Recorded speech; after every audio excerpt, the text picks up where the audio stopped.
Guillermo Franco, jefe de gabinete, buen día. Luis Gasulla, Luis Majul saludan. ¿Qué tal? ¿Cómo están? Buen día. Bien, perdón, estaba terminando de analizar las cosas, no es que quería...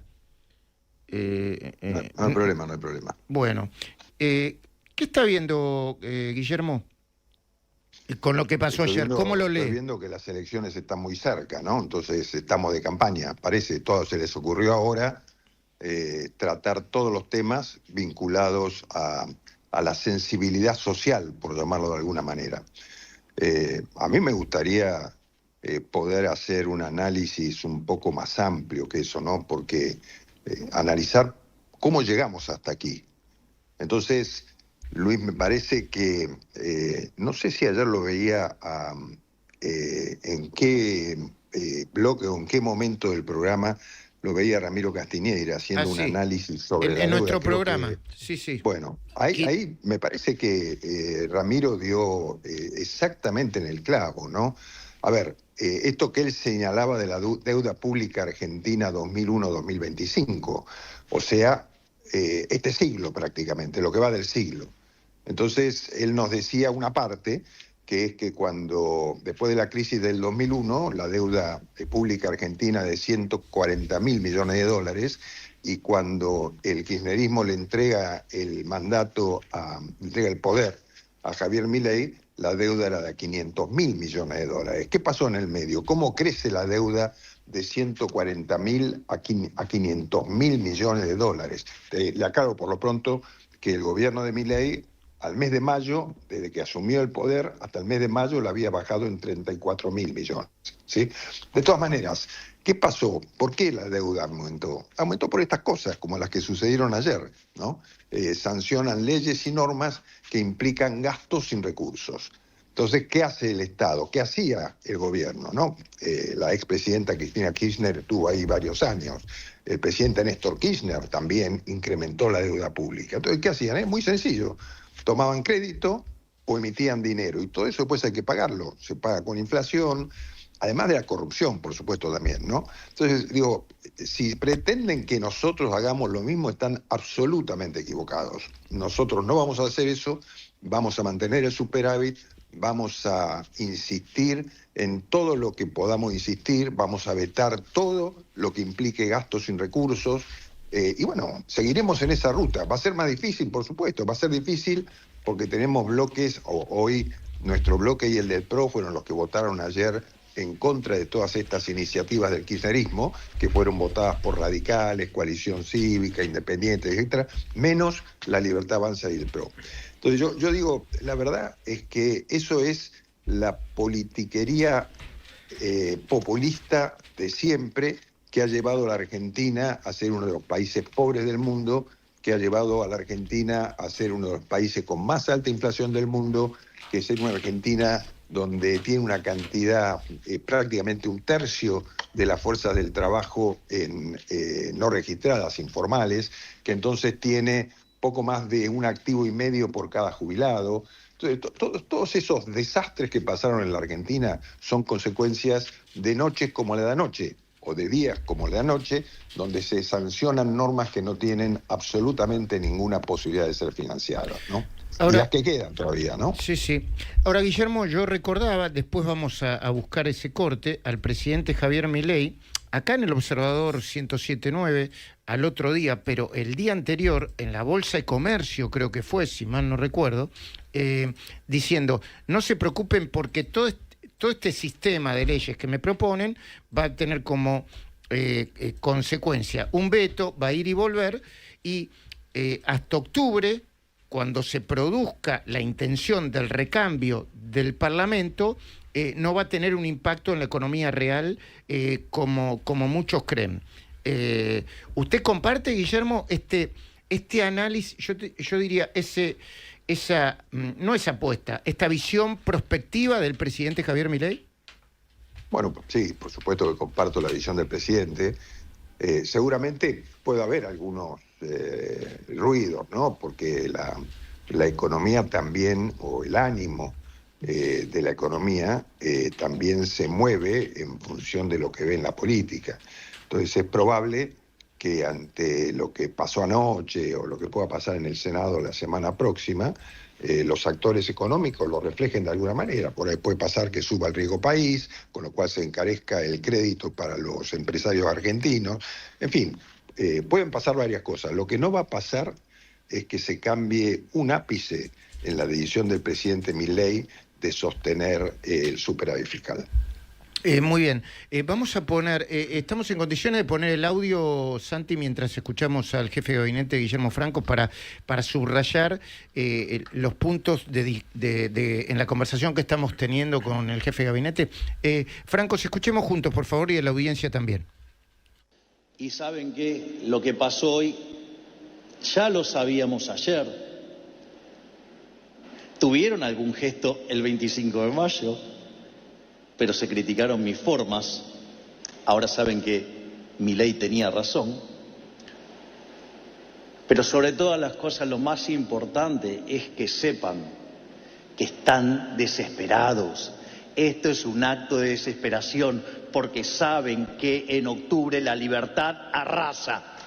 Es más, a la luz de lo que pasó hoy, apuesto 100.000 a 1 que todos saben lo que voy a hacer. Así que ¿saben qué? Vamos a vetar. Ya venía diciendo, cuando en el Senado plantearon algunas de las cosas que hoy está discutiendo diputados, que el presidente iba a vetar. Y desde el punto de vista de la política clásica, Francos, alguno puede decir, bueno, los vetos presidenciales no hacen más que desgastar la figura del presidente. Y otros pueden decir, no, lo que hacen en esta Argentina un poco dislocada es ratificar el rumbo que el presidente prometió ni bien asumió. Absolutamente. Yo creo que el Congreso, obviamente, está integrado por políticos, sí, que vienen de esa formación populista que ha ejercido el kirchnerismo durante los 20 años que gobernó. Efectivamente. Tome agua, entonces, tome agua. No, estoy bueno, bien. Perfecto. No, es que me estoy quedando sin voz. Eso Bueno. Pero no, lo que quiero decir es, el presidente va a seguir por este camino, va a seguir por el camino del superávit. El gobierno va a utilizar todas las medidas que tenga hasta que no le quede otra, digamos. Si no le queda otra, bueno, si no le queda otra, verá qué gastos tiene que cortar para poder cumplir los gastos nuevos que le impongan. Pero siempre los recursos son los mismos, de manera que la política la fija el gobierno nacional, el presidente de la República, y los gastos que el Congreso quiera incrementar van a tener que tener un financiamiento. Si no tienen ese financiamiento, el gobierno no lo va a poder llevar adelante, ¿no? Francos, estábamos analizando con Gasulla algo bien interesante que planteaba Luis, y era por qué se estaba produciendo esto y por qué había tenido el número de apoyos que tuvo las dos iniciativas, una vinculada con el Garrahan y otra con las universidades. Y llegamos a la conclusión, conversando, por ahí es algo que se nota cabalmente para los que están dentro de la política, no para los que están fuera de la política, que hay un desacople entre el Congreso, pero un desacople vinculado con las elecciones, con el sistema electoral, entre lo que expresa. Por ejemplo, Milei ganó en diciembre, ¿no? Ganó con el 50 y pico % de los votos, ¿no, Franco? En diciembre del 23. Así es. Pero el Congreso era uno que expresaba... ¿Cómo? ¿Cómo? En diciembre asumió el poder, ¿no? En diciembre asumió el poder, en octubre, perfecto, ¿no? Con el 50 y pico % de los votos.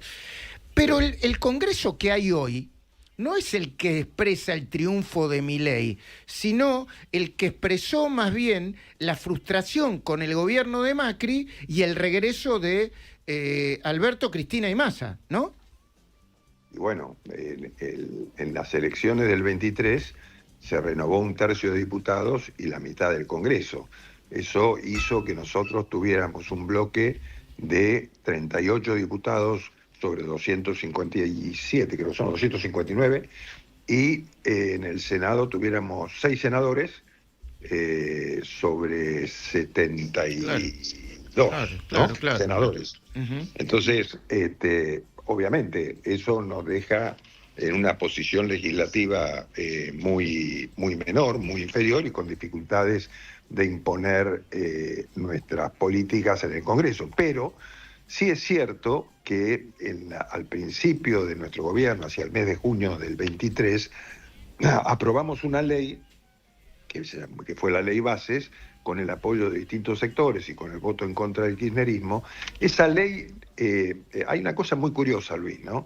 El gobierno del kirchnerismo durante todos los años de su gobierno, desde el 21 hasta el gobierno de Dualde inclusive, hasta el 23, todos los años del kirchnerismo gobernó con facultades delegadas, esa atribución que establece la Constitución, que le permite al Congreso delegar en el Ejecutivo. Bueno, todos los años gobernó con facultades delegadas, la mayoría de ellos sin puntos específicos de delegación. Incluso alguna vez fue prorrogada por DNU las facultades delegadas. Entonces, lo que nosotros hicimos fue pedirle en esa ley base facultades delegadas al gobierno, que terminaron este año. No pedimos ninguna prórroga y fueron con un fin específico, que fue reorganizar el Estado. Fue lo que hicimos, sacamos varios decretos por facultades delegadas para reorganizar organismos, para poder organizar servicios administrativos más centralizados, y no todos los organismos con personal que administraba fondos, todos esos fondos fiduciarios que había, que eran todos curros, ¿no? Entonces, eso nos permitió reorganizar el Estado y disminuir el gasto. Bueno, ahora los diputados pretenden que se vuelva atrás sobre todo eso. Entonces digo, la verdad es que son cosas insólitas, ¿no? Cómo se otorgan facultades delegadas para reformar el Estado y después se hacen las reformas y no se aprueban los decretos y se rechazan los decretos. Bueno, estas son sinsentidos de la política en momentos electorales, ¿no? Entonces, yo creo que el momento electoral pareciera que vale todo. Y no es así. Si queremos cambiar el país, no vale todo en cualquier momento, ¿no? Creo que hay que ser un poquito más racionales, ¿no? Guillermo, estamos hablando con el jefe de gabinete, el jefe de ministros de la Nación, Guillermo Franco, se está quedando sin voz. A veces le sucede, pasa en las mejores familias. Yo le voy a hacer una última pregunta, Franco, que creo que mira hacia el futuro, porque una de las cosas que yo estoy viendo, no es que sea tampoco un brujo, pero que aún ganando en octubre, al otro día de la elección, las demandas de la sociedad van a ser, como pasó con todos los gobiernos después de su gestión hasta medio término, las demandas se van a multiplicar y mucho. Ya que hicieron el acuerdo o un acuerdo, está bien, tampoco es un acuerdo súper estructural, un acuerdo para evitar que vuelva el kirchnerismo. En la provincia de Buenos Aires con el PRO y en la ciudad de Buenos Aires con el PRO, ¿no llegará el momento de sentarse a una mesa y que ambas fuerzas se escuchen? ¿En qué sentido? Digo, por ejemplo, las rutas están hechas pelotas. No es culpa ni de Milei ni suya, Francos. Estamos de acuerdo con eso. ¿No será el momento de decir, bueno, empecemos a arreglar las rutas como corresponde, con un sistema que evite la corrupción y que sea más eficiente? Y así, con muchas de las cosas que todavía están en un estado precario, porque el gobierno de lo que se está encargando ahora es de mantener el superávit fiscal.